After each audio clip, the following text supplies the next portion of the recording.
Pues buenas tardes y bienvenidos a esta nueva sesión pública de la Academia de Psicología de España. El pasado mes presentábamos el primer libro de una nueva colección, Clásicos de Psicología, con el libro dedicado a José Germain, cuyo autor es el doctor Elio Carpintero. Hoy presentamos una nueva colección, también de la editorial Saiz y Torres, la colección de monografías de psicología.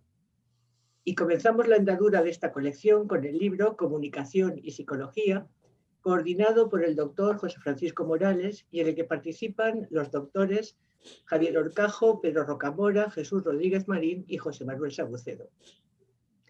Los capítulos de este libro están basados en las ponencias de los autores impartidos en el seminario Comunicación y Psicología, una aproximación a sus interrelaciones, organizado por la Academia de Psicología de España y que tuvo lugar en la Facultad de Psicología de la Universidad Autónoma de Madrid en octubre de 2017.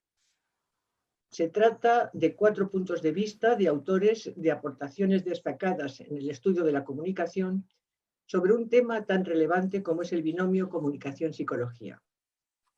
Tras sus intervenciones tendremos un tiempo para que, si lo desean, puedan realizar preguntas, bien levantando la mano en el icono correspondiente, bien a través del chat. Intervendrá en primer lugar el doctor José Francisco Morales, coordinador del libro, que nos hará una presentación del mismo. Paco Morales es catedrático emérito de Psicología Social de la UNED, fundador y director colegiado de la revista de Psicología Social, miembro de número, además de esta academia, de la Real Academia de Doctores de España, becario Fulbright de la Universidad de California en Los Ángeles, profesor visitante en múltiples universidades, como la Universidad de Sydney, Miami, Oxford, Ohio, Tel Aviv, etc. Miembro de distintos comités editoriales y de múltiples asociaciones nacionales e internacionales, como la European Association of Experimental Social Psychology, International Society of Political Psychology, Society for Personality and Social Psychology y Sociedad Española de Psicología Social. Paco, cuando quieras. De acuerdo, buenas tardes. Gracias, Araceli. Buenas tardes a todos y gracias por su interés. Quiero extender mi agradecimiento al presidente de la Academia, doctor Carpintero, porque de él partió la idea de organizar un seminario sobre comunicación y psicología. El volumen que se presenta hoy aquí es, por así decir, heredero de las intervenciones en dicho seminario. ¿Por qué comunicación y psicología? Bueno, para contestar esa pregunta e intentar centrar la cuestión, creo que vale la pena exponer un ejemplo destacado en el campo de la psicología. El ejemplo nos lo proporciona el autor Irving Janis. Este autor se dio a conocer por la creación del modelo de comunicación de la Universidad de Yale, junto a Hovland y Kelley, todos ustedes conocen, saben que este modelo fue el que impulsó la investigación de la comunicación desde una perspectiva psicológica. Durante mucho tiempo constituyó un referente para todos los estudios en este ámbito y todavía hoy muchos manuales de comunicación suelen comenzar exponiendo este modelo. Para Janis, la unión de comunicación y psicología sería una cuestión recurrente a lo largo de todas sus investigaciones. Estas giraron en torno a 3 líneas psicológicas fundamentales: actitudes, grupos y toma de decisiones. Y en todas estas 3 líneas, Janis trató de poner de manifiesto la mutua implicación de comunicación y psicología. Centrémonos, para centrarnos en esta cuestión, centrémonos en uno de estos puntos, que es la toma de decisiones en grupo. Una de las ventajas que se atribuyen a la discusión grupal es que promueve, por lo menos esa es la expectativa, promueve mejores decisiones más acertadas y matizadas. Y se presupone que la discusión grupal es una buena forma de aprovechar los talentos de todos los participantes. Aquí se sobreentiende que un proceso de comunicación fluida dentro del grupo hará improbables errores de bulto en la toma de decisiones. Ahora bien, el punto importante a tener en cuenta en este aspecto es, por una parte, que se presupone que la combinación de talentos dentro del grupo mejorará la decisión, pero por otra parte se presupone igualmente que eso solo ocurrirá si en la interacción grupal la comunicación fluye libremente, sin trabas y sin barreras. Y debo insistir en este punto porque la realidad demuestra que muchas decisiones grupales generan decisiones erróneas con consecuencias desastrosas. Es decir, muchos de los grandes fiascos, que es la palabra que se utiliza para estos casos, son consecuencia de decisiones de grupos compuestos por personas de acreditada experiencia y capacidad. Y entre los fiascos más conocidos y estudiados destaca, por su carácter icónico, el que se refiere a la fallida invasión de la Bahía de Cochinos. Esto es lo que estudió Yanis, ¿no? entre otras cosas. El fiasco consistió brevemente en que una invasión que se realizó en las costas cubanas el 17 de abril de 1961, precisamente en la playa de la Bahía de Cochinos. Hubo 274 muertos entre los invasores, 1.174 prisioneros. Las relaciones con Cuba se deterioraron por completo y la Unión Soviética, como represalia, ustedes recordarán, instaló misiles con cabezas nucleares. Dada la magnitud del fiasco, Gianni se propuso realizar, varios años después, una minuciosa investigación del proceso de decisión del grupo decisor. Vale decir que este estaba liderado por el presidente Kennedy.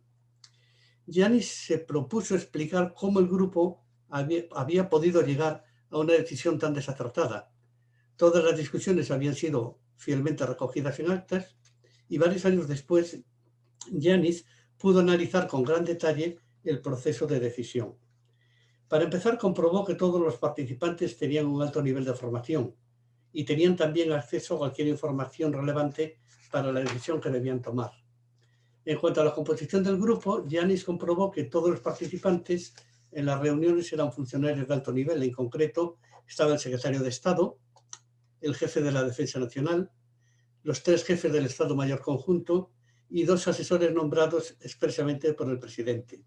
Además, había constancia de que en varias sesiones se había recurrido a expertos externos, independientes, que aportaron información relevante para la cuestión que se discutía.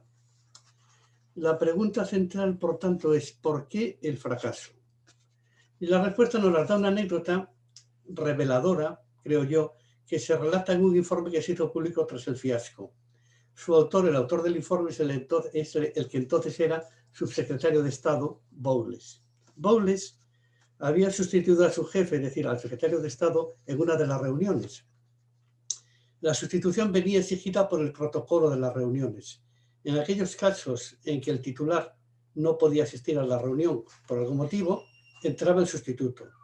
En el informe Bowles señala que cuando se incorporó por primera vez a la reunión, le resultó asombrosa la ligereza y la falta de rigor de los análisis que hacían los miembros del equipo.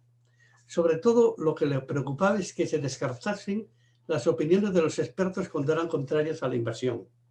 Y de poco o nada valía que estuviesen avaladas por datos fidedignos. Por razones de protocolo, Bowles no podía expresar su opinión en la reunión.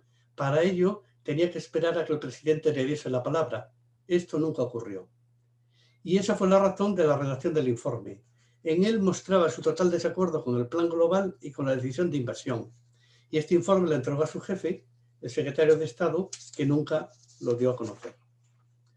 Bowles informó posteriormente que otros asesores habían sido también muy críticos, y cita entre ellos a Schlesinger, un famoso historiador que era muy amigo del presidente, también el senador Fulbright, así como un periodista gran conocedor de Cuba que aportó pruebas evidentes de que el plan iba a fracasar. Todos ellos comunicaron su desacuerdo al presidente, pero en privado, porque no podían hablar en las reuniones. Pero este nunca comentó estas informaciones con el grupo de asesores. Por tanto, hay una pregunta necesaria. ¿Cómo evaluar el flujo de comunicación dentro del grupo? A la vista del informe de Bowles, que después de la invasión se publicó en los medios de comunicación, lo que aparece es la existencia de barreras a la comunicación. Por lo menos 3. Primero está el estatus de los participantes. ¿Quién puede hablar? ¿Quién no puede hablar? ¿Quién tiene la capacidad de expresar opiniones en la reunión de grupo? ¿Quién no tiene capacidad? En segundo lugar, las presiones ejercidas sobre los participantes. Porque Robert Kennedy, que participaba también en la reunión, normalmente se dirigía a aquellos que él creía que estaban en contra de la invasión para decirle: no le hagas la vida imposible al presidente, a ver si colaboras un poco, piensa de otra manera, etcétera, ¿no? Y en tercer lugar, la ocultación de las comunicaciones opuestas a la opinión del líder. como por ejemplo se mencionó antes en el informe de Bowles. Y la segunda pregunta necesaria es, ¿qué revelan estas barreras acerca de la psicología del grupo? Pues varias cosas. En primer lugar, un liderazgo parcial. El líder se somete a la opinión de los militares, que eran los que realmente eran favorables a la invasión. En segundo lugar, el liderazgo ejercido evidencia la existencia de un subgrupo dentro del grupo. Es decir, el líder no va a ser líder de todo el grupo, va a ser líder sobre todo para un subgrupo. El subgrupo dominante que nunca va a aceptar ninguna decisión diferente a la invasión. Y en tercer lugar, las barreras reproducen los conocidos resultados de las investigaciones psicológicas sobre los grupos. Los grupos con líderes directivos usan menos información, sugieren menos soluciones y confiesan un mayor nivel de autocensura. En resumen, la psicología del grupo impide una comunicación fluida. Un liderazgo que hoy llamaríamos destructivo está en la base de esa comunicación grupal truncada. Y de ahí viene el fiasco en último término. Concluyo. Las investigaciones sobre las relaciones entre comunicación y psicología adquirieron un gran auge tras estos trabajos pioneros de Janis y otros autores. Para dar una idea de estos resultados posteriores a los de Janis, se celebró precisamente el seminario al que me referí antes. Ahora, y desde esa perspectiva psicológica sobre la comunicación, algunos de los participantes, a los que yo he citado la profesora Maciá, algunos de los participantes en aquel seminario van a dar cuenta de los resultados de mayor interés para esta cuestión. Muchas gracias y que siga adelante la reunión. Muchas gracias, Paco. A continuación va a intervenir el doctor Javier Horcajo. Javier es profesor titular de Psicología Social de la Universidad Autónoma de Madrid y sus intereses se centran en el estudio de la comunicación persuasiva y el cambio de actitudes. Ha publicado numerosos artículos en revistas científicas de alto impacto como el Psychological Science, Journal of Personality and Social Psychology, Personality and Social Psychology Bulletin y el European Journal of Personality, etc. Y es miembro de la Sociedad Científica Española de Psicología Social. Javier, cuando quieras. Buenas tardes. Pues quiero empezar agradeciendo a la Academia de Psicología de España y en especial a su presidente Elio Carpintero. Como ya ha dicho, Paco Morales fue el impulsor de ese seminario que hicimos en la Universidad Autónoma de Madrid. Y en particular, por supuesto, quiero agradecer a Paco Morales que me invitara a participar en aquella conferencia, porque fruto de aquello es el libro que hoy presentamos aquí, el libro Comunicación y Psicología. Y mi contribución a este libro es el capítulo que lleva por título Comunicación, Influencia y Persuasión. El principal propósito de aquella conferencia que impartí y del capítulo que aparece ahora en el libro era analizar tres conceptos que están estrechamente relacionados entre sí y tratar de aportar algunas distinciones conceptuales entre ellos, sobre todo además con una utilidad práctica. Tratar de distinguir entre estos conceptos no meramente desde el punto de vista teórico o conceptual, sino con algunas implicaciones prácticas que se derivaran de ahí. Bueno, pues a partir de diversos planteamientos teóricos y modelos empíricos, como los que planteaba la escuela de Yale, que ha mencionado también Paco Morales, en este capítulo se propone una definición de la comunicación como un proceso que se completa con la comprensión compartida del mensaje. Creo que es importante concebir la comunicación como aquello que ocurre cuando se llega a compartir unos significados, cuando se llega a comprenderse. Esta sería la característica definitoria de la comunicación. En cambio, la influencia tendría como su característica principal el cambio, la producción de un cambio, intencionado o no intencionado, un cambio sobre los modos de pensar, de sentir y de comportarse de las personas. Y por último, la persuasión se propone en este capítulo como un fenómeno en el que confluyen los otros dos, puesto que la persuasión puede entenderse como un tipo particular de comunicación y también, al mismo tiempo, como un tipo particular de influencia. Es en este último concepto en el que yo me centro más, puesto que es lo que más he investigado, el fenómeno de la persuasión, y toda la segunda mitad del capítulo se dedica a este concepto. Y aquellos modelos teórico-empíricos, partiendo de la escuela de Yale, pasamos por la escuela de Ohio State y acabamos en los modelos actuales que se han desarrollado en el estudio de la persuasión. especialmente desde el punto de vista de la psicología social. Como conclusión de todo esto, se define la persuasión concretamente como un cambio de actitudes que ocurre en una persona determinada o en un grupo de personas como consecuencia de la exposición a una información dirigida a producirlo. Y esta es una distinción importante entre comunicación y persuasión, puesto que el objetivo de la comunicación sería que los interlocutores lleguen a compartir los significados, lleguen a comprender un mensaje determinado de un modo preciso y consensuado. Mientras que la persuasión tiene otro objetivo, tiene el objetivo de influir, tiene el objetivo de construir o de promover unas determinadas actitudes, unos determinados significados. Bueno, profundizando un poco en el concepto de persuasión, esta puede ir dirigida a cambiar las creencias que tenemos, el afecto que sentimos hacia un objeto determinado o el comportamiento. Y estos tres elementos se aglutinan en un concepto clásico de la psicología social, como es el concepto de actitud.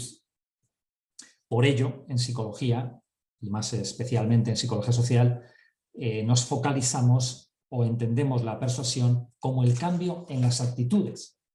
Es decir, cuando cambiamos actitudes, lo que estamos haciendo o lo que pretendemos hacer es cambiar la evaluación que alguien hace de algo. La evaluación cognitiva o afectiva que hacemos de un estímulo en términos de me gusta más o me gusta menos, estoy a favor o estoy en contra, estoy de acuerdo o estoy en desacuerdo. Las actitudes son muy importantes en el funcionamiento psicológico y social de las personas. Es algo que también recoge el capítulo. En general, todos solemos formarnos unas evaluaciones al respecto de las personas con las que interactuamos, los grupos con los que interactuamos, organizaciones, instituciones, etcétera, ¿no? Digamos que tendemos a aproximarnos a esa comprensión del mundo que nos rodea también en términos evaluativos.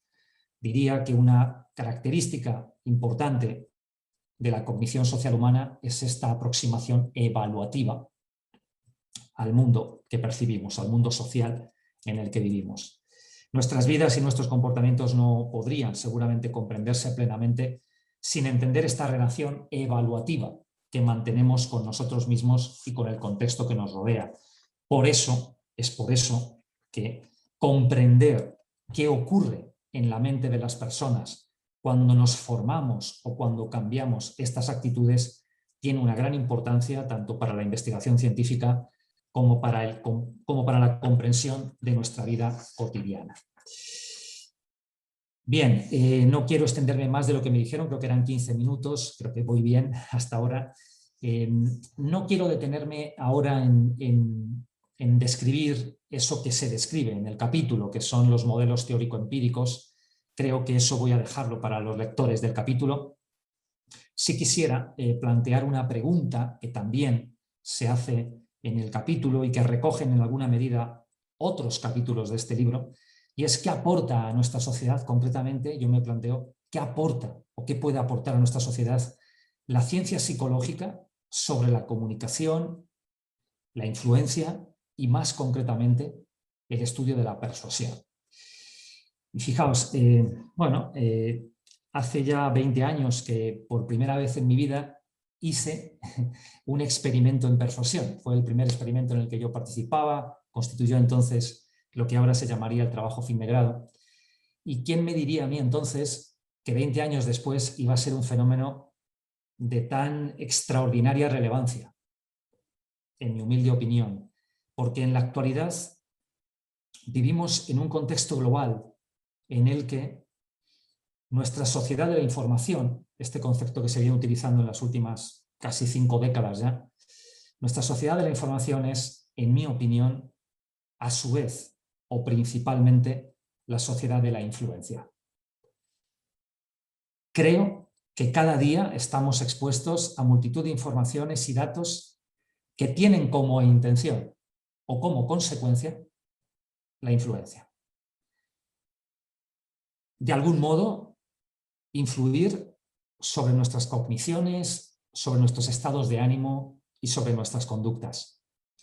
Al mismo tiempo que nosotros, en este mundo interconectado y global, cada día también tenemos la oportunidad de influir en otras muchas personas alrededor del mundo. Algunos plantearon, ahora quiero darle un giro a esto, un giro que creo que tiene el libro, que quizá en aquella conferencia yo no reparé en ello, pero algunos de mis compañeros entonces sí lo hicieron, y quiero destacar aquí esta idea, y es, algunos plantearon hace ya algunos años que el ciberespacio iba a ser la madre de todas las batallas, iba a ser el lugar en el que todos nosotros estuviéramos y en el que todos nosotros debatiéramos y demás. En mi opinión, y quiero concluir con esta idea, el ciberespacio no es un fin en sí mismo, es el medio. En mi opinión, el espacio a conquistar, o la madre de todas las batallas, está en conquistar el más valioso territorio que existe aún sobre la faz de la Tierra, que es el espacio cognitivo, que es la mente de las personas.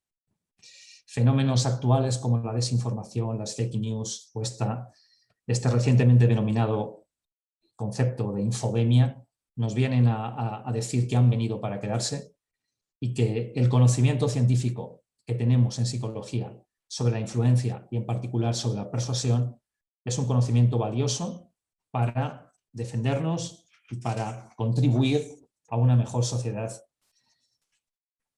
en el actual mundo tecnológico en el que nos desenvolvemos. Hasta aquí mi presentación y muchas gracias.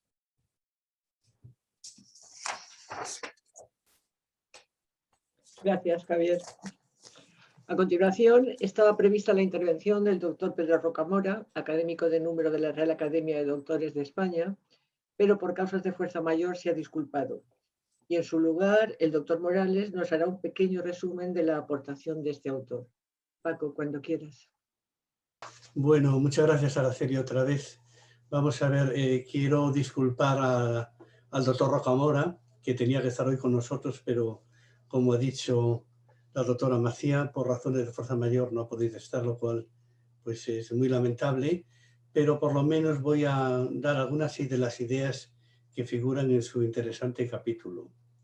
Voy a leer, permítame que lea esto para no largarme. El planteamiento de Rocamora en su trabajo parte del presupuesto de que en la comunicación hay dos elementos fundamentales y complementarios: persuasión e influencia sugestiva. El autor sugiere que a lo largo del tiempo se ha producido una evolución del protagonismo de estos dos elementos. Esta evolución consiste en que dentro de la teoría e investigación psicológica, la persuasión ha acabado cediendo el paso a la influencia sugestiva. Habría entonces, a grandes rasgos, tres fases en esta evolución. La primera corresponde a la retórica aristotélica. En ella, la persuasión es consecuencia del análisis de los argumentos contenidos en el discurso. En la segunda fase entran en juego los medios de comunicación social, primero la radio e inmediatamente después la televisión. Y ya en tercer lugar estaría el periodo actual dominado por el marketing, ciberespacio, como se ha señalado ya. Aquí lo importante es que el discurso convence, es decir, venda a cualquier precio con independencia de que sea verdad lo que se diga. Es decir, se pasa del discurso inicial retórico puro o ideal al retórico persuasivo y finalmente al persuasivo sugestivo. Es en esta última fase donde cabe el posible uso perverso del discurso persuasivo, es decir, persuadir viene a equivaler aquí a forzar la voluntad, engañando, sirviendo a intereses económicos, comerciales o políticos, con un carácter explícita o implícitamente manipulador. En este contexto, la propaganda sería una forma que adquiere esa persuasión sugestiva que pretende modificar los valores y las conductas de aquellos a quienes va dirigida. Cuando se utiliza en el campo comercial, resulta más adecuado el término publicidad. Se reserva el término propaganda para aquellos intentos persuasivos que generalmente suelen tener una connotación ideológica política. Buscan cambios en la psicología de las masas. En cambio, la publicidad se caracteriza por el interés comercial y responde al ánimo de lucro. Entre los ejemplos concretos que propone el autor destacan las conocidas técnicas modernas de control de pensamiento, a las que dedica importante atención en el capítulo. En ellas la sugestión, envuelta en persuasión e influencia, juega un papel fundamental. Valga decir que el papel de las técnicas suele pasar desapercibido para las personas sobre las que se ejercen, es decir, no son generalmente conscientes. Tenemos el caso extremo de control de pensamiento, que constaría de 7 pasos. Insisto que es un caso extremo, ¿no? Como ustedes verán a continuación, estaría en primer lugar el aislamiento, el primer paso, seguido por el adoctrinamiento repetitivo en condiciones de monopolio y control de la información y las comunicaciones.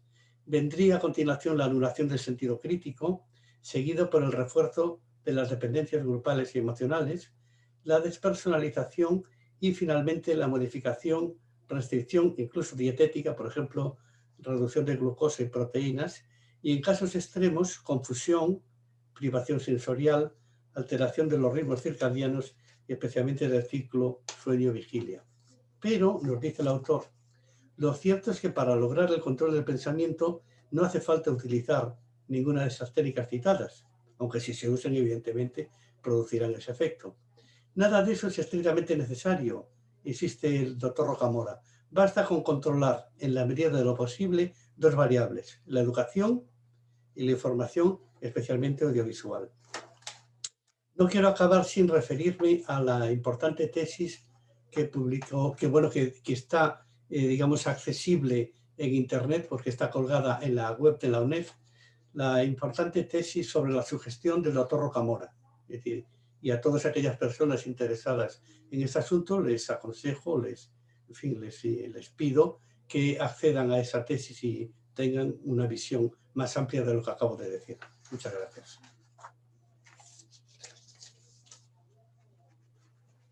Muchas gracias, Paco. A continuación, intervendrá el doctor Jesús Rodríguez Marín.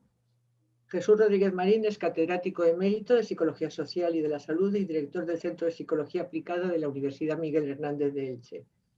Presidente del Comité Científico de la Fundación para la Investigación Sanitaria y Biomédica de la Comunidad Valenciana, editor asociado de la Revista de Psicología de la Salud, de la que fue fundador y director, miembro del Consejo Editorial de Revistas del ámbito de la psicología. Es miembro de la Academia de Ciencias de Nueva York, académico correspondiente de la Real Academia de Medicina de la Comunidad Valenciana y académico de número de la Academia de Psicología de España. Profesor visitante en la Universidad de California en Los Ángeles y en 2 universidades de Gran Bretaña, Exeter y Sheffield. Sus líneas de investigación se han centrado en el afrontamiento de la enfermedad, ajuste psicosocial, calidad de vida, crecimiento personal en entornos físicos crónicos, discapacitados y sometidos a rehabilitación.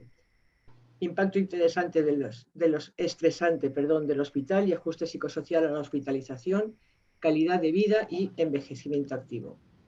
Es rector honorario de la Universidad Miguel Hernández de Elche, de donde ha sido rector. Cuando quieras, Jesús. Muy bien, muchas gracias, Araceli.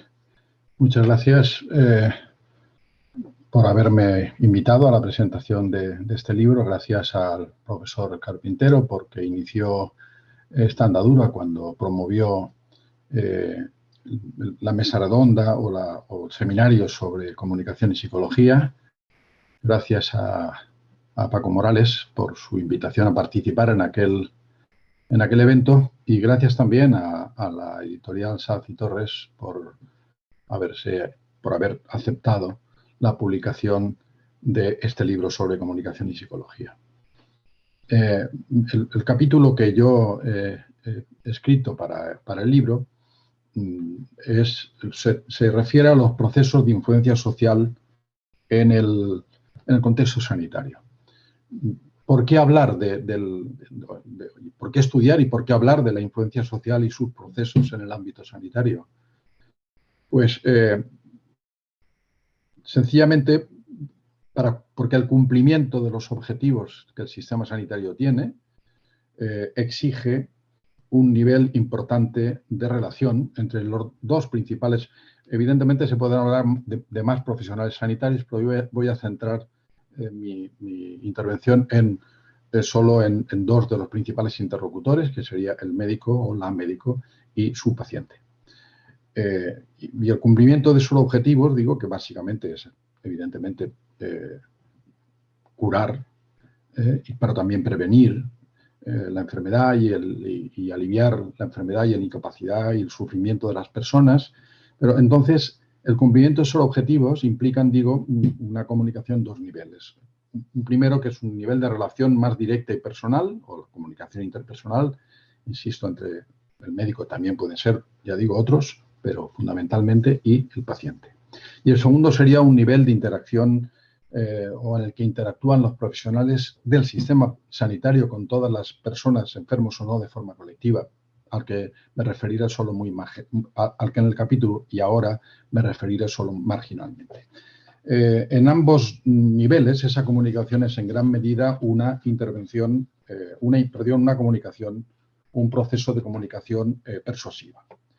Los médicos utilizan a diario, consciente o inconscientemente, técnicas de persuasión cuando recomiendan sus tratamientos para conseguir la adhesión a ellos, y tanto los centros como los profesionales sanitarios, cada uno a su nivel, pues promueven y estimulan comportamientos y estilos de vida salutógenos, utilizando sobre todo comunicación personal. Y sin embargo, esos procesos se han estudiado poco, a pesar de su relevancia. En los dos capítulos que ya han sido presentados, tanto el profesor Horcajo como el profesor Rocamora analizan por extenso la persuasión y la influencia social. Y mi aportación consistió y consiste en utilizar gran parte de los conceptos que aportan y algunos otros en el análisis de la relación médico-paciente como un proceso de influencia social, o dicho de otra manera, como un proceso de comunicación persuasiva. La definición tanto de comunicación como de influencia y de persuasión pues ya ha sido dada, la ha presentado aquí también el profesor Horcajo. Evidentemente habría que plantearse, y es un tema que puede quedar para discusión, si toda comunicación no es al final una comunicación persuasiva. Pero en cualquier caso, yo parto de definiciones y de las bases que presentaron French y Raven en el año 59, en una obra clásica sobre lo que se llama las bases del poder social, que sería de la influencia social, y de trabajos que presentaron ya en los años 80, finales de los 80, Petty y Cacioppo, sobre también la persuasión. Y sobre esas bases, el capítulo analiza la interacción médico-paciente como un proceso de influencia social, e intento contestar a la pregunta en él de cómo se produce esa influencia del médico sobre el paciente, pero también del paciente sobre el médico. Como he dicho antes, el objetivo principal de esa relación es sanar a la persona enferma, restaurar su salud. Y eso implica pues, un proceso de recogida de información que facilite un buen diagnóstico, un buen pronóstico, una buena terapéutica, unas buenas relaciones de cura y cuidado con los pacientes y un buen seguimiento del proceso.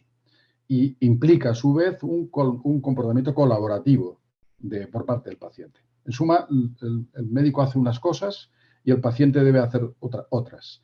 Y la relación es como casi siempre un proceso de acción-reacción.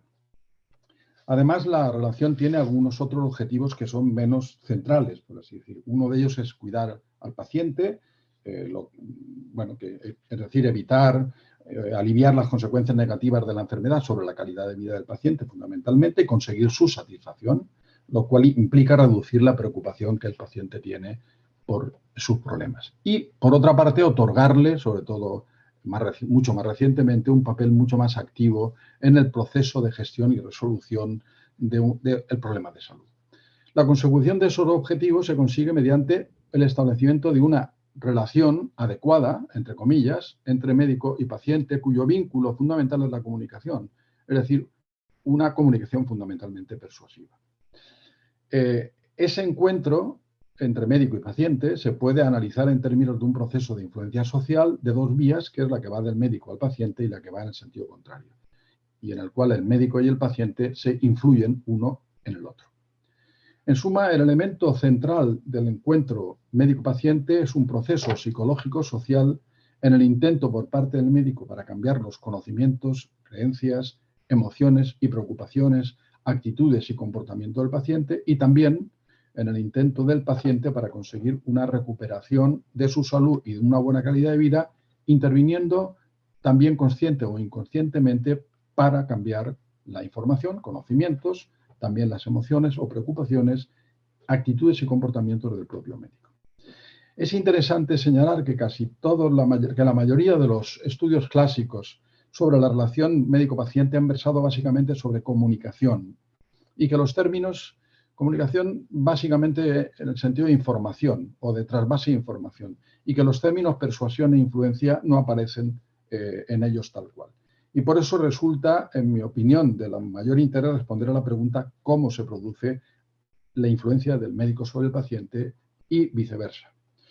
Y el capítulo pretende ser una aportación a la respuesta a esa pregunta. Es una revisión de las variables relevantes para ello, que entiendo yo que son sociodemográficas, psicológicas, socioculturales, formas de relación de médico-paciente y las bases de la influencia social tal como las establecieron en los dos autores que he citado, poniendo de relieve que de acuerdo con los estudios de que disponemos, pues todas estas variables son importantes a la hora de poder explicar el proceso de influencia social. Primero, como ya he citado, las características sociodemográficas del médico y del paciente.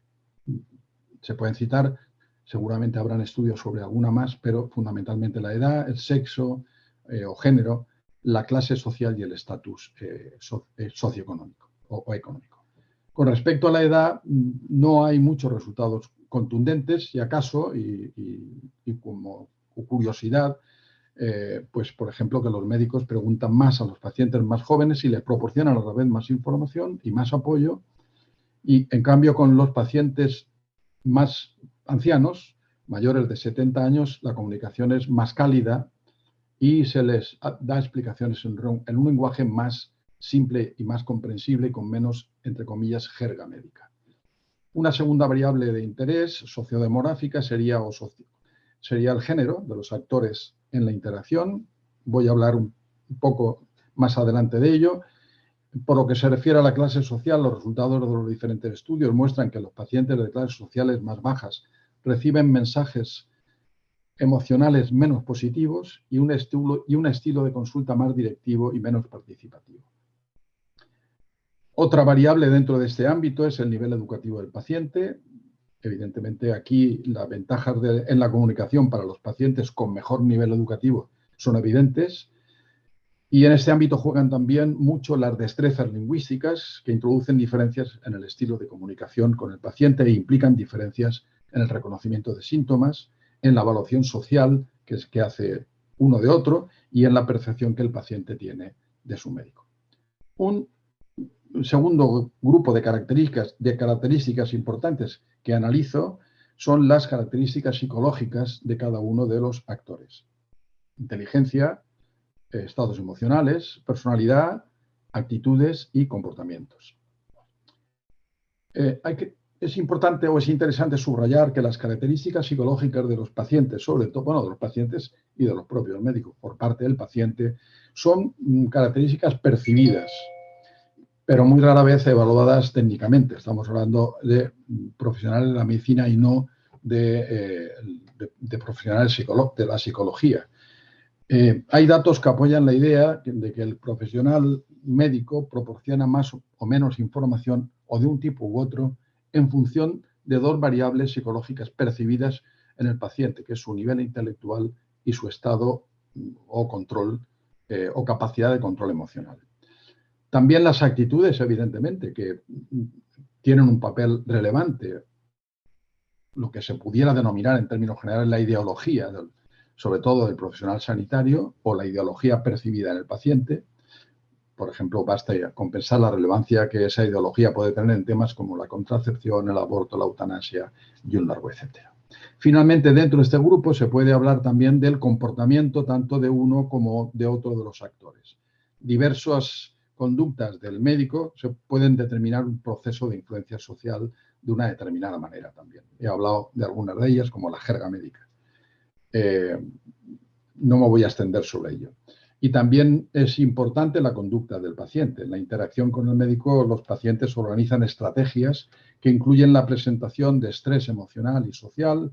Algunas veces se comportan de manera que se vulnera la relación, por ejemplo, expresando críticas o no contestando preguntas, o describen los síntomas de manera, entre comillas, interesada, etc.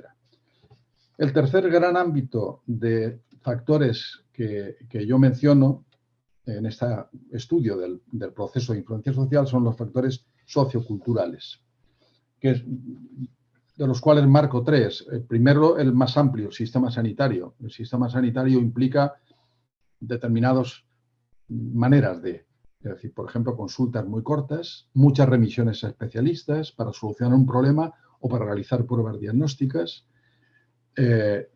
sin que luego haya a lo mejor una puesta en común de todas esas pruebas para organizar el propio diagnóstico y el propio pronóstico, etcétera. Y aunque ahí los niveles que podríamos llamar de eficacia biotécnica suelen ser muy altos, los niveles de eficacia psicotécnica, por hablarlo de alguna manera, en la comunicación y satisfacción de pacientes suelen ser muy bajos. El otro marco es el marco más cercano de la interacción. Entonces, normalmente se hace, incluso puede cambiar el interlocutor en muchas consultas, en donde cada vez que el paciente vuelve no tiene el mismo interlocutor, con lo cual hay un cierto desconocimiento previo. Luego el marco de la propia consulta puede ser un marco hostil para la persona enferma, angustiada, que debe de contar sus problemas a otra persona muchas veces extraña, responder a preguntas a veces complicadas, insisto, en un medio, entre comillas, hostil y desconocido. Y finalmente, dentro de este grupo son relevantes los roles y su representación. Es decir, un factor que influye en la representación del rol son los estereotipos, y quizá uno de los más relevantes en este caso es el género, ¿no? El sexo. El estereotipo de género en el mundo médico ha sido bastante estudiado y algunos de los resultados son interesantes. Por ejemplo, se da más información a las pacientes que a los pacientes. Además, se les informa de forma más clara y comprensible. Además, hay diferencias en la expresión de la empatía. Se produce más expresión de empatía cuando el profesional y paciente son mujeres y los niveles más altos de conductas empáticas y positivas se dan también en ese mismo caso, cuando ambos, profesional y paciente, son mujeres. En cambio, los niveles son más bajos cuando ambos son hombres. El cuarto ámbito de variables importantes en la explicación de la influencia social son las formas de relación médico-pacientes. Las formas de relación médico-paciente son fundamentalmente tres. Una que se ha denominado paternalista, que está centrada en el profesional.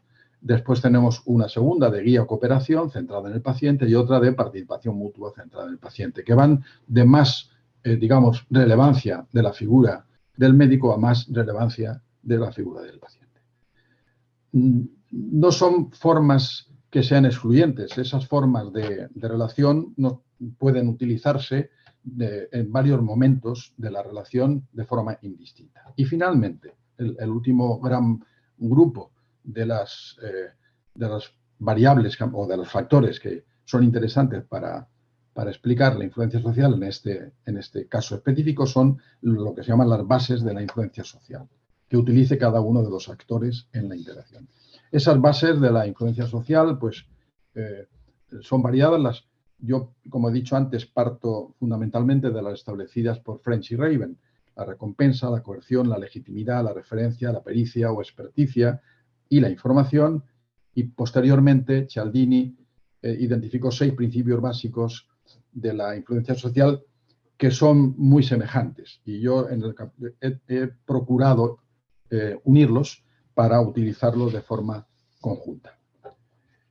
Con todos esos elementos, pues he hecho el análisis, por así decir, de cómo se puede explicar el proceso de influencia social entre médico y paciente, paciente y médico, y bueno, de lo que se trata es de ver en qué medida, fundamentalmente, una vez explicada y una vez que tenemos los elementos de juicio para ver cómo se desarrolla el proceso, pues está claro que es un proceso muy relevante.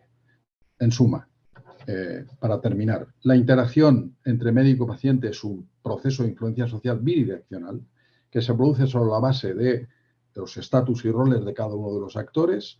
en la que la ejecución de cada rol viene condicionada por variables sociodemográficas y culturales, por características psicológicas propias de los actores, por el marco del sistema sanitario en el que se producen, por la forma de interacción y por las bases de la influencia social que utiliza cada uno de los actores. Hay que subrayar también que esos procesos de influencia social se producen en el ámbito sanitario, tanto en la interacción interpersonal como en la interacción social y comunitaria. Una parte importante de esa aplicación es lo que hoy se conoce como el marketing social sanitario.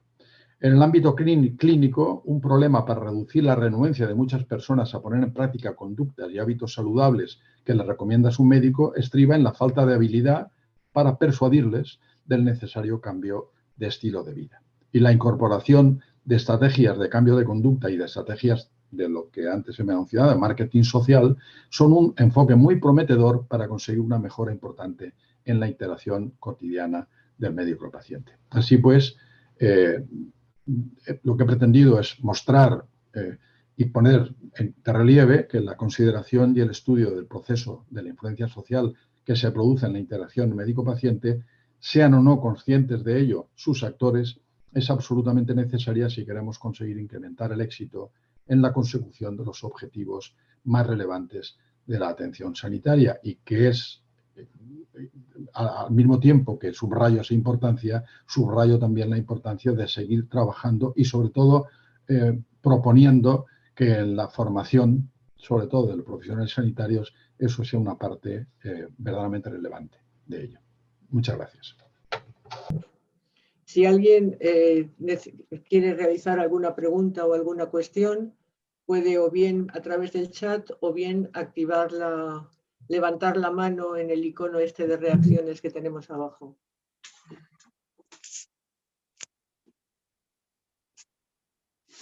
Javier Urra. ¿Has levantado la mano, Javier? Sí. Bueno, en primer lugar, muy buenas tardes, muchísimas gracias, interesantísimo. He tenido la gran suerte de leer y subrayar el libro y por lo tanto enhorabuena. Enhorabuena a la academia y a nuestro presidente por poner en marcha también esta línea con las monografías. Era una pregunta para Javier Horcajo. Tengo la impresión de que TikTok, etcétera, y las nuevas tecnologías son una forma quizá utilizada por los políticos de formación de lo que hoy son jóvenes, adolescentes o niños, porque al fin y al cabo serán votantes del mañana. La pregunta es, ¿qué mensaje? No quisiera algo, en fin, recetario, pero ¿qué mensaje podemos hacer para tener una cierta capacidad crítica de que los niños, los adolescentes y los jóvenes puedan discriminar lo que es información, lo que es comunicación y lo que ya es una persuasión que a veces se confunde? Me ha parecido una exposición magnífica de todos y muchísimas gracias. Javier. Bueno, Javier, muchas gracias por la pregunta.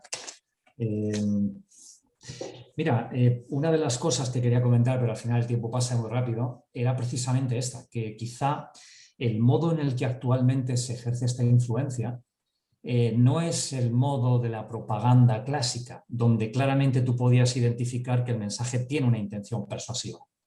Precisamente el modo en el que ahora se utiliza es ese meme que te llega a través del WhatsApp o del TikTok o de lo que sea, ese contenido aparentemente o supuestamente creado y compartido con fines de entretenimiento, pero que no es así, sino que tiene en el fondo o en el trasfondo, manda un mensaje. Trata de crear algún tipo de actitud, algún tipo de modo de pensamiento que lleva a niños y a no tan niños a interpretar lo que sucede a nuestro alrededor de una forma particular. Es decir, la batalla en la que hoy día todos nosotros nos vemos envueltos, en esta posverdad, ¿no?, de la que hablaban algunos, es intentar discernir qué hay de cierto en cada uno de los diversos relatos que tratan de imponernos para explicar lo que sucede a nuestro alrededor. Y claro, cuando me hablas de niños, ¿qué herramientas le podemos dar a un niño para que pueda discernir la verdad entre todos los relatos? Pues fíjate que precisamente como consecuencia de esta misma pregunta que tú te haces, yo este año, por primera vez en mi carrera académica, he desarrollado como parte de mis 2 asignaturas un seminario específico sobre pensamiento crítico.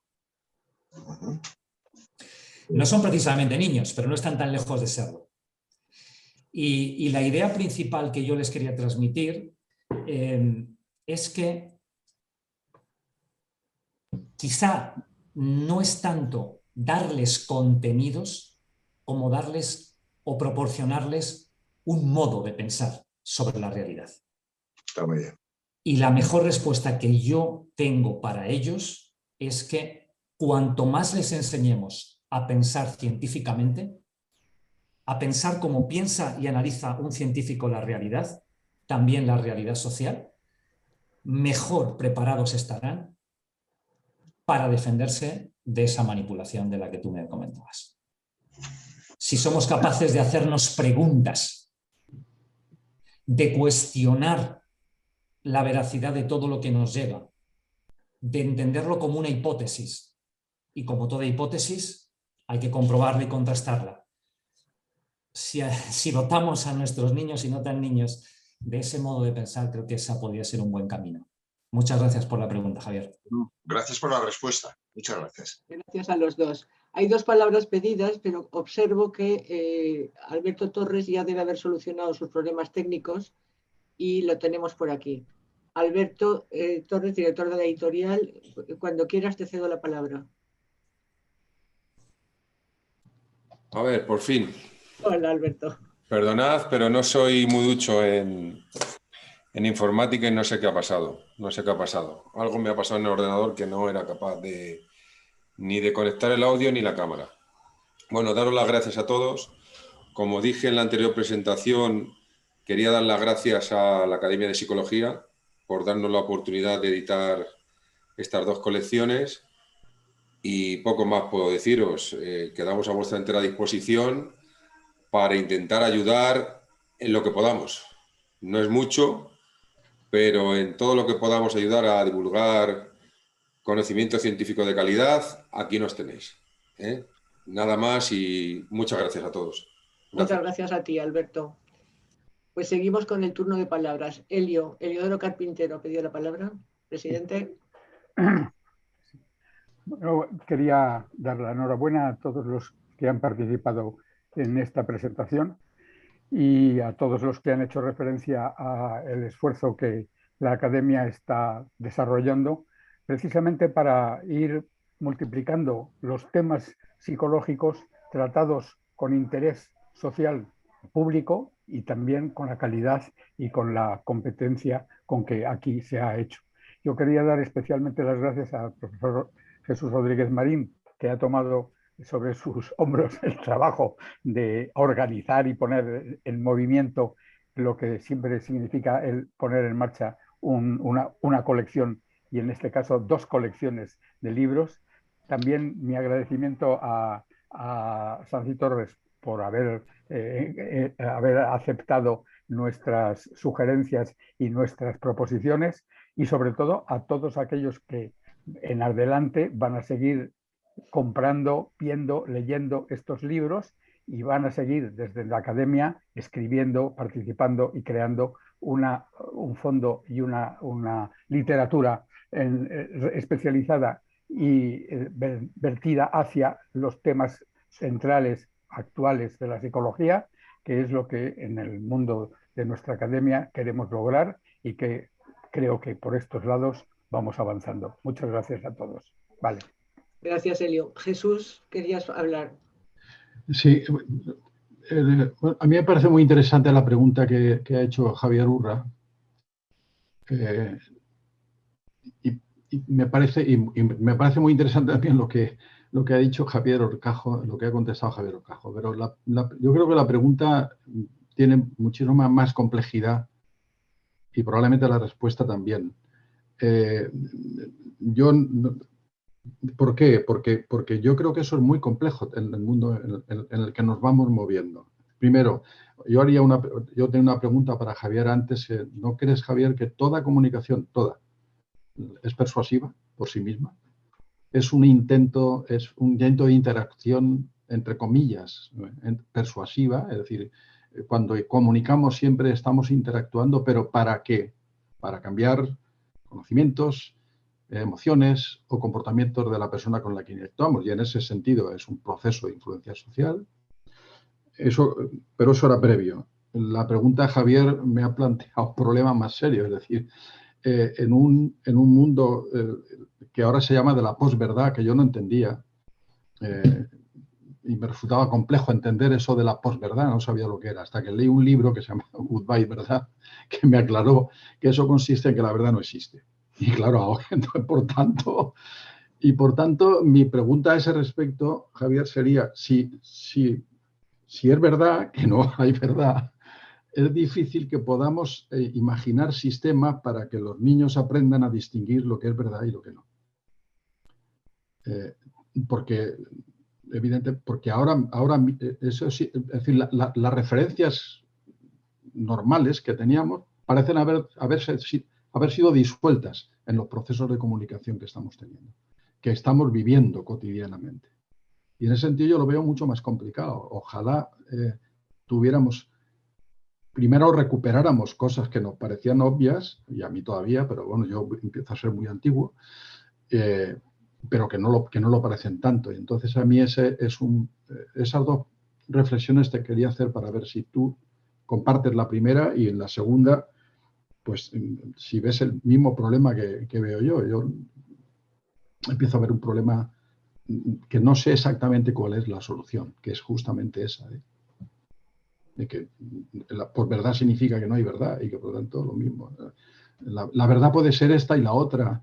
Y como decía Groucho Marx, señora, tengo mis principios, pero si no le gustan, tengo otros. Javier. Bueno, respecto a la primera pregunta, Jesús, precisamente yo en mi capítulo, ya en la conferencia, yo sí quiero insistir en la idea de distinguir conceptualmente entre comunicación y persuasión.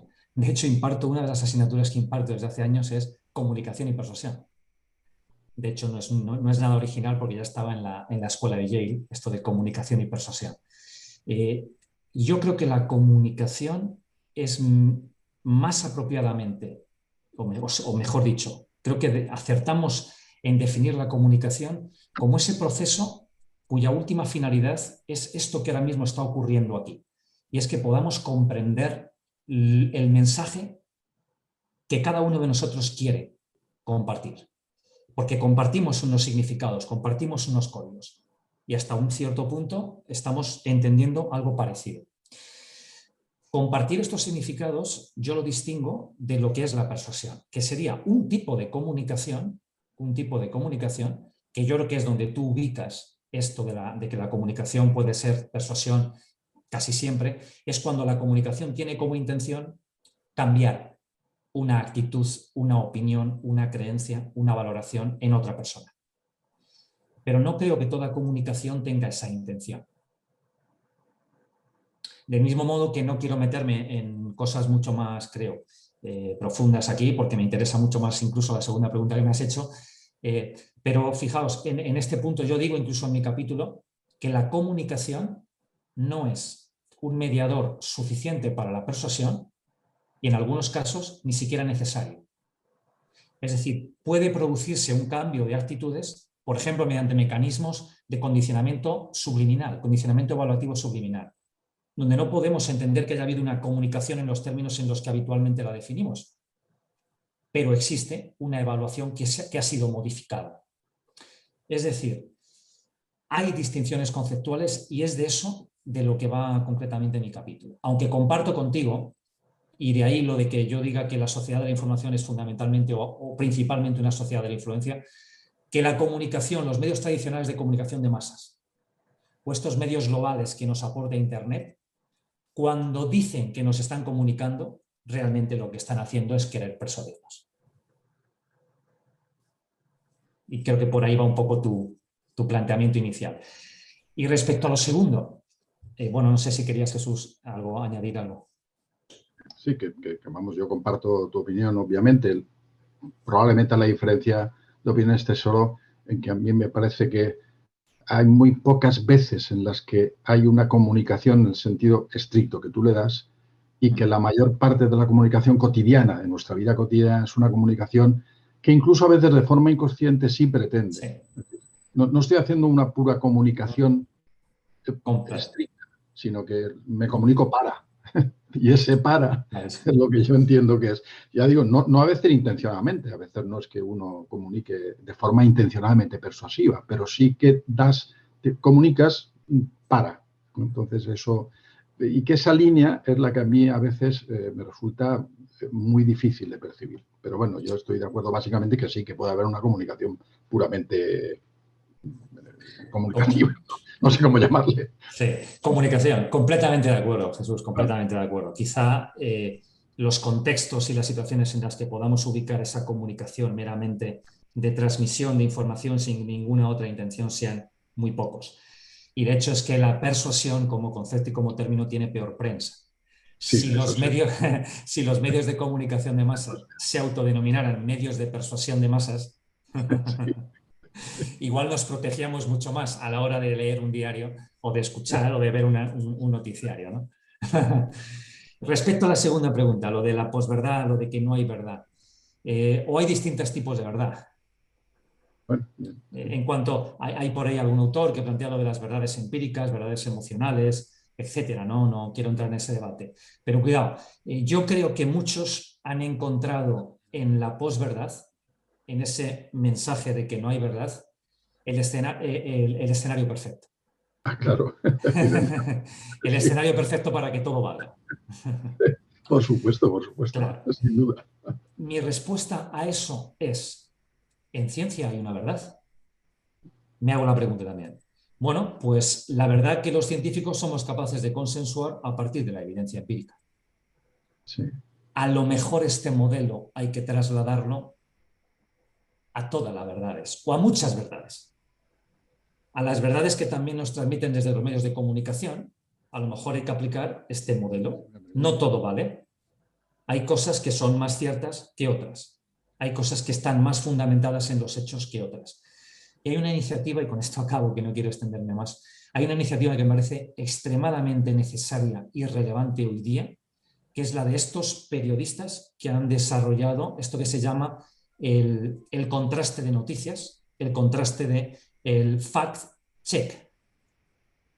Es decir, frente a un periodismo en el que parece que la posverdad campa a sus anchas, ellos nos invitan a que contrastemos la información y a que comprobemos que lo que nos dicen es falso y se puede demostrar empíricamente que es falso o es verdadero en función de los hechos objetivos y de los datos objetivos o objetivables que tengamos.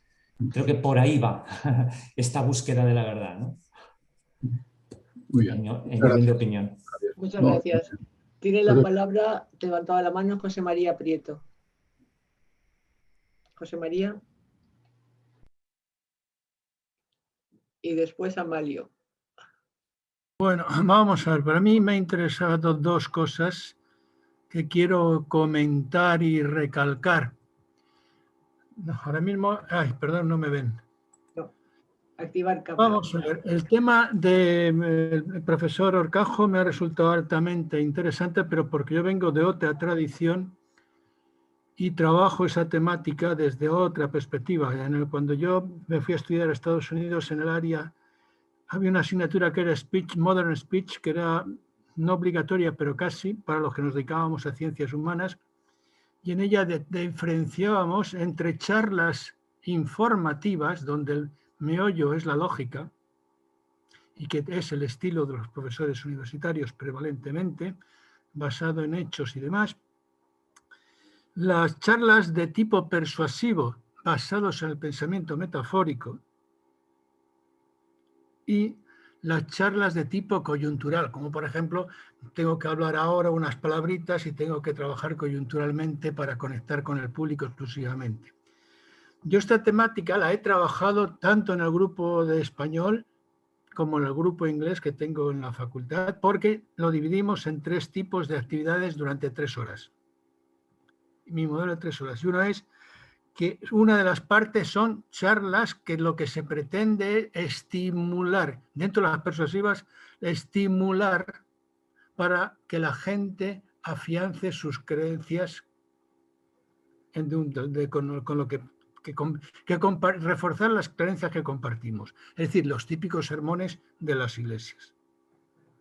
Otro esquema que es para convencer y por tanto que compartan mi punto de vista como conferenciante. Y en tercer lugar, para invitar a la acción. Es decir, id y comprar, id y haced esto, que es los de la venta. Y, por ejemplo, analizamos eso durante las 3 horas. Mi impresión con los estudiantes, después de años trabajando esta temática, es que primero se sorprenden de que para psicología aplicada les demos una sesión de 3 horas del efecto de cómo comunicar para convencer o comunicar para llevar las cosas adelante, porque era la temática que yo aprendí que habíamos que trabajar de esa determinada manera. Y después hay un ejercicio que después tienen que hacerme, es analizar una charla TED desde el punto de vista de las estrategias de comunicación, sobre todo en qué medida es más persuasiva que informativa. Y la gran mayoría de las charlas TED son persuasivas, concebidas por eso para que en 20 minutos llegue el tema. Y por eso me gusta que se haya abordado. Yo comento mi esquema de trabajar este tema durante 3 horas, porque yo siempre trabajo en bloques de 3 horas, pero mi manera de abordarlo ha sido ese tema, distinguir entre, por tanto, a partir de ahí es lo razonable que siempre que queremos ir a una comisión a presentar nuestro proyecto tengamos que ser persuasivos y tenemos que ver quiénes son nuestros aliados y conectar y sabiendo alencar, pues en esta mesa de negociaciones habrá tales con el cual compartimos creencias en este tipo de cosas.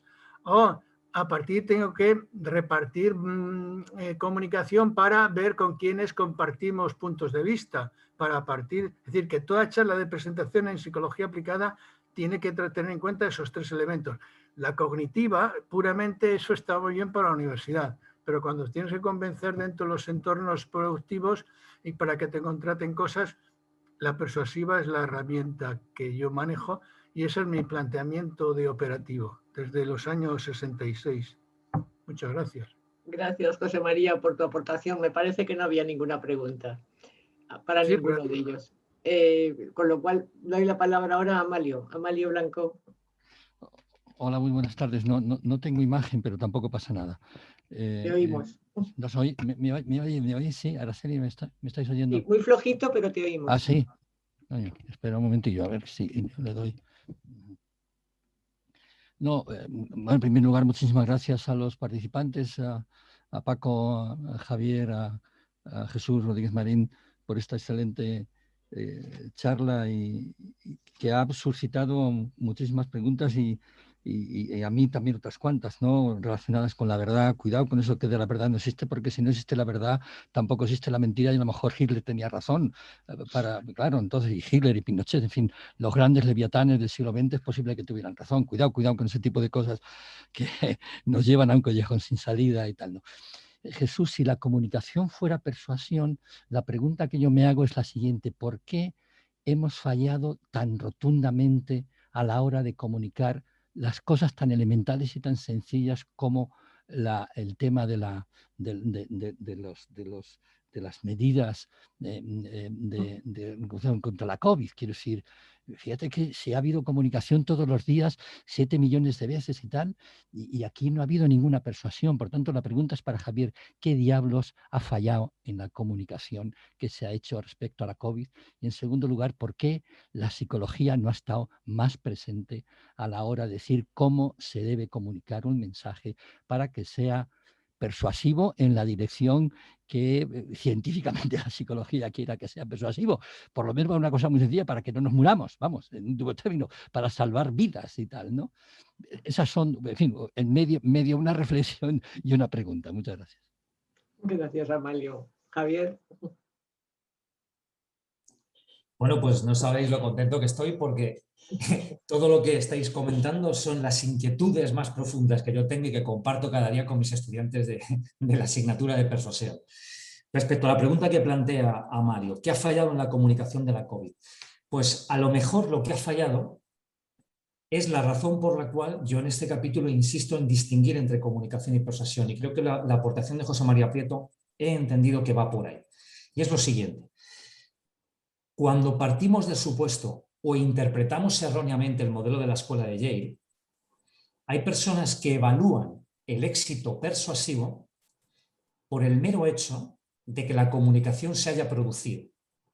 Es decir, si transmitimos que para prevenir la COVID hay que usar mascarilla, 2 metros de distancia, evitar espacios cerrados, cuando preguntamos a la población sobre las medidas eficaces para prevenir la COVID, se las saben, las han comprendido.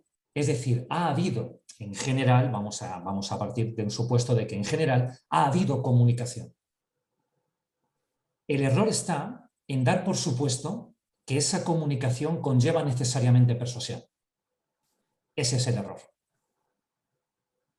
Podemos llegar al plano de comunicarnos eficazmente sin que se haya producido realmente un cambio de actitud, sin que realmente la persona se haya elaborado una actitud favorable y fuerte hacia el uso de la mascarilla, hacia evitar espacios cerrados, etc.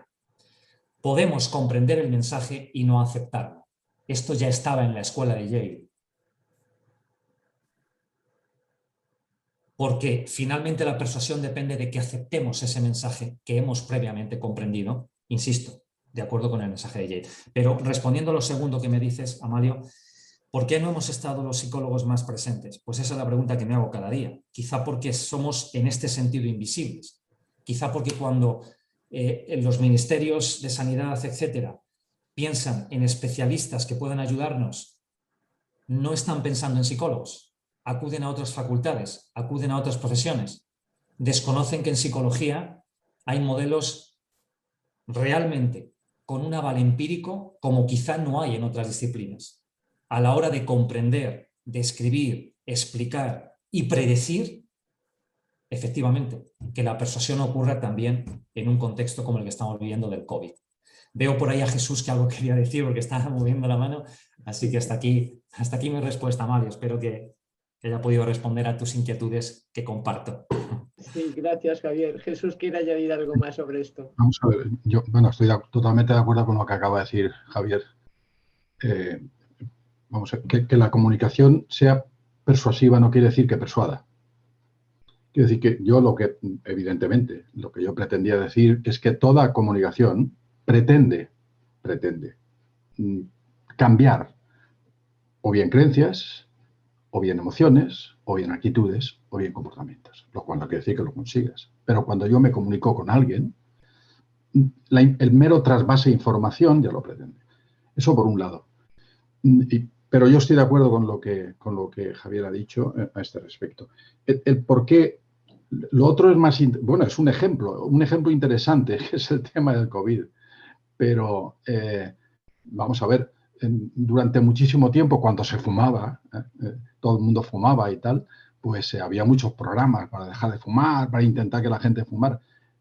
No tenía nada que ver el nivel de información sobre los perjuicios que el fumar podía producir con la conducta de dejar de fumar. Es más, la profesión, en aquellas épocas, ahora no fuma nadie, pero en aquellas épocas que ya hace años, la profesión que probablemente más fumaba era la de los médicos y la profesión de sanitarios.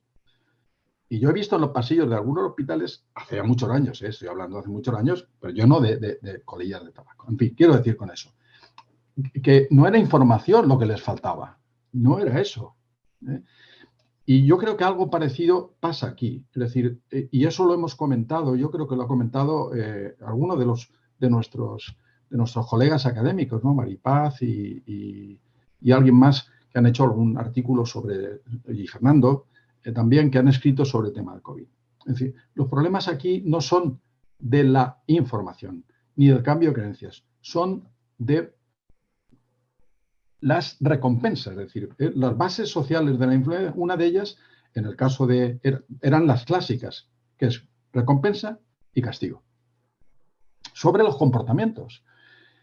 ¿Cuál es el castigo? Es decir, que puede tener alguno de todas estas gentes que hemos visto sin mascarillas y sin nada y tal. Probablemente, si tú le dices cuál va a ser la consecuencia negativa, es decir, cuál va a ser la estimulación aversiva, primero, está muy lejos, porque tú le dices, uy, si te pasa eso, te puede dar. Pero el nivel de incidencia de ese tipo en esas poblaciones es muy bajo, bajísimo. De manera que no hay percepción de amenazas, ni siquiera, ni percepción de la susceptibilidad de enfermar de nada. ¿Quiénes son los que más tienen eso? Los que más perciben la amenaza. ¿Y por qué? Porque los datos que se están ofreciendo son que hay poblaciones en las cuales eso efectivamente te puede pasar y te mata. Bueno, ahí evidentemente cambia mucho la cosa. Y porque estamos, y no lo hemos visto del todo, pero estamos viendo consecuencias. Entonces, en poblaciones, tú le dices a una persona, a un chaval de 18, de 20 años, que deje de fumar, ahora no fuma, no, que deje lo que sea, o el alcohol, que ahora, cuya incidencia desgraciadamente es cada vez creciente, que deje de tomarlo, porque dentro de 40 años puede morir de un trastorno hepático y dentro de 40, vamos, es que ni lo toman en cuenta. ¿Por qué? Pues porque no hay. Y sabemos que las fórmulas que tenemos para cambiar algunos tipos de comportamientos adictivos son fórmulas que efectivamente funcionan en régimen de hospitalización o de residencia, que es donde se puede incluso tratar de alguna forma, incluso farmacológica, ese tipo de cosas. Pero en cuanto salen, las recaídas son muy rápidas a veces, porque no cambia la persona. Como decía mi ilustre maestro, el profesor Pinillos, dice, la gente no hace las cosas por lo que les dice, hace las cosas por lo que les pasa. Y si no le pasan cosas, es muy complicado. Yo creo, y eso lo hemos dicho algunos de los que hemos intervenido, algunos lo han escrito y algunos lo hemos dicho en otras ocasiones cuando nos han preguntado sobre el tema, precisamente de por qué ha fallado el tema. Evidentemente, como ha dicho Javier, es que si las tres grandes, o cuatro, no sé, las tres grandes fórmulas eran uso de la mascarilla, un comportamiento, higiene de manos, otro comportamiento, y distancia física, que no es social, porque yo insisto mucho en que la distancia que se nos pide no es social, es física. Son tres comportamientos básicos,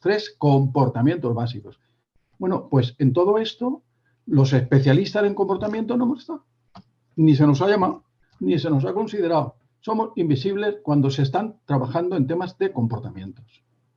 Y yo, que estoy cerca de eso en otras facetas, es lo mismo. Tú puedes hacer un magnífico diagnóstico, un magnífico pronóstico, puedes establecer un magnífico tratamiento. Pero si el paciente no cumple el tratamiento, es igual. Y el cumplimiento del tratamiento, de un tratamiento, estoy hablando en el ámbito médico, es un comportamiento. Y si tú no modificas el comportamiento para que dejes de hacer o para que se pongan a hacer, tomarse un medicamento es un comportamiento. Es decir, y eso, nada, no está, no existe. Yo llevo peleando muchísimos años para que eso se entienda en sus justos términos. Y a mí me parece que ahora estamos en una situación semejante. Tenemos que las grandes medidas son comportamientos. Y estamos viendo que efectivamente esos comportamientos no se dan. Y yo creo que no se dan por esas razones. Es que las consecuencias aversivas, negativas de esos comportamientos no se presentan. Si se presentaran de forma inminente sería, sería otro cantar. Como al respecto de otras cosas decía también un ínclito amigo y compañero nuestro como Ramón Márquez.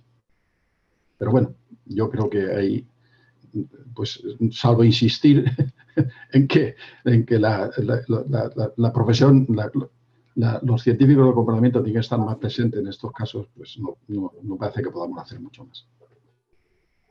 Muchas gracias, Jesús. Araceli, me gustaría añadir solo una cosa a lo que ha comentado Jesús. En mi quizá efusiva defensa de distinguir entre comunicación y persuasión, no estaba yo pensando en tu planteamiento, Jesús, sino más bien estaba yo pensando en que a veces esas mismas autoridades sanitarias que han intentado cambiar comportamientos, quizá sin consultar a psicólogos como tú o como otros expertos a los que podía haber consultado, es que a veces, cuando estas mismas autoridades pretenden evaluar la eficacia de sus campañas, se quedan simplemente en evaluar si la gente ha comprendido el mensaje. Ah, claro, totalmente de acuerdo contigo, absolutamente de acuerdo. Estamos absolutamente de acuerdo. Claro. Totalmente de acuerdo contigo. Y quedan todos contentos porque la población conoce... Es una opinión como mágica, ¿no? Como ya lo dije. Claro. Bueno, totalmente de acuerdo contigo, sin ninguna duda. Pues muchas gracias a todos. No hay más palabras pedidas. Creo que ha sido una sesión muy interesante, tanto en la presentación del libro como en el posterior debate, que ha sido bastante interesante y productivo. Muchas gracias. José María Prieto, ¿has vuelto a levantar la mano? Yo. Sí, Javier Urra. Ah, perdona. ¿Puedo un segundo solo? Venga.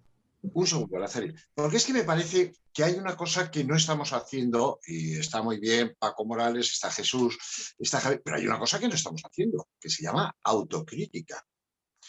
Pues bueno, ¿por qué no estamos los psicólogos? Bueno, también habrá que preguntarse a los psicólogos. Mira, yo tuve la suerte de ser el defensor del menor y tuve de asesor generoso y gratuito al buen amigo Amalio Blanco. Hace muy poco, doña Rocía Carrasco salió haciendo una crítica, no a Javier Urra, que no es importante, sino a la institución del defensor del menor, porque no habíamos intervenido. Y lo expliqué, no podíamos intervenir, como no podría intervenir hoy el defensor del pueblo, porque este es un país en que los poderes están distanciados. Y una cosa es cuando interviene el poder legislativo o el jurídico. Y estaba judicializado. Telecinco tiene muy buenos psicólogos que le organizan los programas para llegar a la emoción del corazón de la gente. Y una ministra psicóloga, desde su despacho, dijo, es un claro caso de violencia de género, saltándose lo que había dicho un juez, la Audiencia Provincial, el Tribunal Superior de Justicia, y está en casación en el Tribunal Supremo. Es decir, que la sociedad también juzgará, es decir, esta señora que es ministra, por un programa de televisión que está guionizado, llega a esa conclusión. Por lo tanto, tenemos que plantearnos a veces también qué papel hacemos. El mismo Amalio Blanco sacó un artículo hace mucho tiempo, y os acordaréis, que se titulaba La psicología, ¿esa tonta útil? Por un programa en que un psicólogo, compañero mío del Cardenal Cisneros, seleccionaba a la gente. Por lo tanto, tenemos que plantearnos... Ah, por cierto, yo saqué una nota de prensa y se lo mandé a todos los medios de comunicación. Lo sacó La Vanguardia y poco más. El resto, no hay bombero que pise manguera. Y los periodistas tampoco quieren oír críticas, decir, oye, una cosa que decía es, el problema no es que ustedes emitan ese programa, que a mí me parece penoso, es que yo le digo a la sociedad que no debiera de verlo. Y una ministra me llamó y me dijo, pues que sepas que lo ve el 27%. Luego, el que lo vea mucha gente es, claro, escuchar a Javier, que tenemos que tener pensamiento científico, hipótesis, etcétera, es realmente un gusto a estas horas de la tarde-noche. Pero cuidado, porque ellos saben que llegan a la emoción de la gente. Y eso es para ellos imperdonable. Usted no defendió a esa mujer y a esos niños. Y ante eso no hay razón. Ya hemos estudiado lo que es la amígdala y lo que son los lóbulos frontales. Por lo tanto, mucho tenemos también que explicarnos los psicólogos en cómo hacerlo. Oye, no quiero más que daros las gracias. Gracias, Javier. Efectivamente, toda la razón. Bueno, como veo que no hay más peticiones, os agradezco a todos vuestra participación y se levanta la sesión. Hasta la próxima. Gracias. Hasta otro día. Adiós. Muchas gracias. Gracias a todos.